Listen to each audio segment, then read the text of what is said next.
I think that the program was such a amazing process for me overall because I think that in a way I'm like still learning from it, if that makes sense. I keep this journal with me.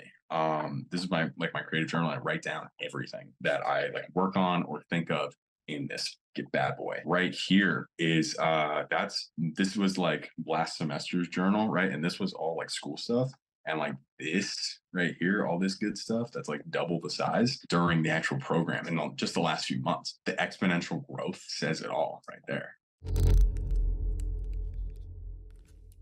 My name is Durham Cribb. I'm from Myrtle Beach, South Carolina, and I've been into filmmaking for really as long as I can remember. Two of my favorite movies were made by the same dude. Shout out to Steven Spielberg with Indiana Jones and Jaws. And ever since I learned that from my dad, I pretty much wanted to be him instead. And so when I applied to film school and got into film school, which I was very fortunate and super psyched about doing, I learned very studio Hollywood system every weekend working on a bunch of other friends' movies and colleagues and stuff, just learning about the equipment side of things. I was learning about how dynamics flow between, different department heads. We're talking about on a short film, obviously we're having 30, 40 people each week to do something it's a student film. It doesn't look great. So you're doing things kind of over the top for not as great results. And that always really frustrated me because I always admired the idea of make 10 cents look like a dollar, which I'm pretty sure is like one of the big things that you always said. Make 10 cents look like a dollar was something that just kept playing in my head, I remember, because we'd be using stuff that cost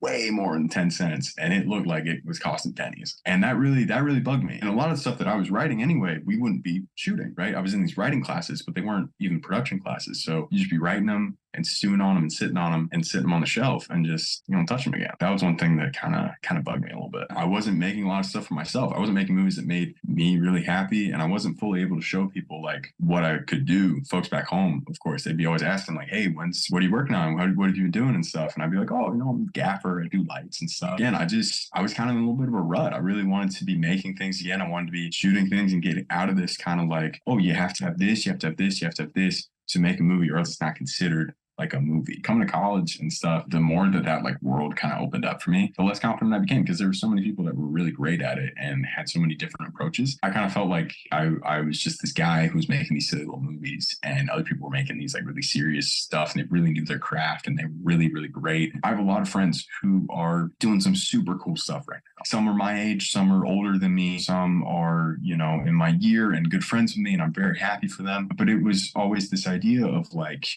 I really wanted to get from 0 to 100 really quickly, right? And I think everyone does. I think that people want to be good at stuff and people want to feel like they're good at stuff and have that reassurance. There got to a point last year where people that I would be like working with and their attitude toward filmmaking would kind of like break down that wall and break down that confidence. We'd be like comparing work and stuff or comparing what we've been working on. And I really started to doubt myself a lot of time. That wasn't fun. That really wasn't. I got frustrated. And I think going into the GCS program, I was in an uncertain area. One of the reasons that I really wanted to give GTS try was because the kind of morals that I knew that it rested on and the things that it was trying to tackle, the name itself, the Get to Shoot program, that's what I wanted to do. I wanted to get to be shooting. I wanted to get to be out there working, figuring it out, making mistakes. It just really captured a lot of the things that I needed at that time. I knew I was going to be back home for the summer and I wanted to challenge myself. I will say that one big doubt for me going into it was the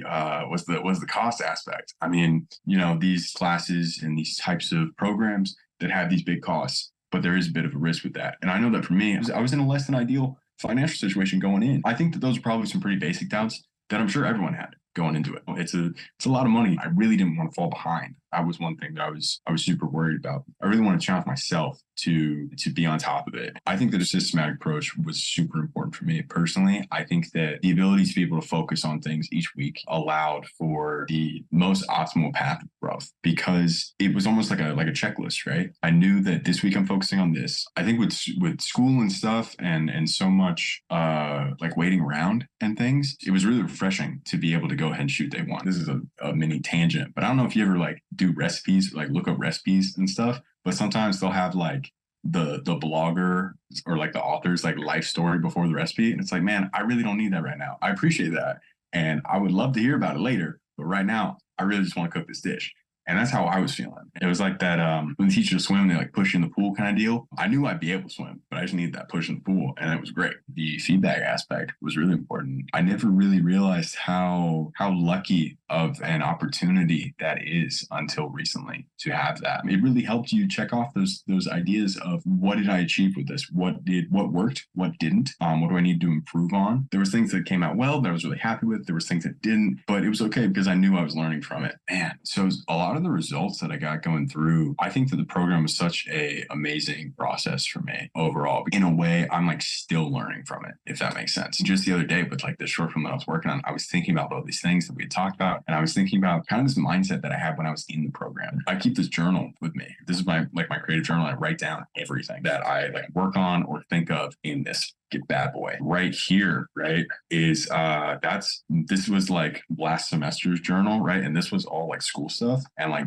this right here, all this good stuff that's like double the size during the actual program and over the summer and things, and just the last few months. I think that the exponential growth says it all right there. Working in the GCS program definitely helps a lot more. It definitely helped me get to a better spot. Obviously, it's never a straight path of just like, yeah, you're just getting more confident.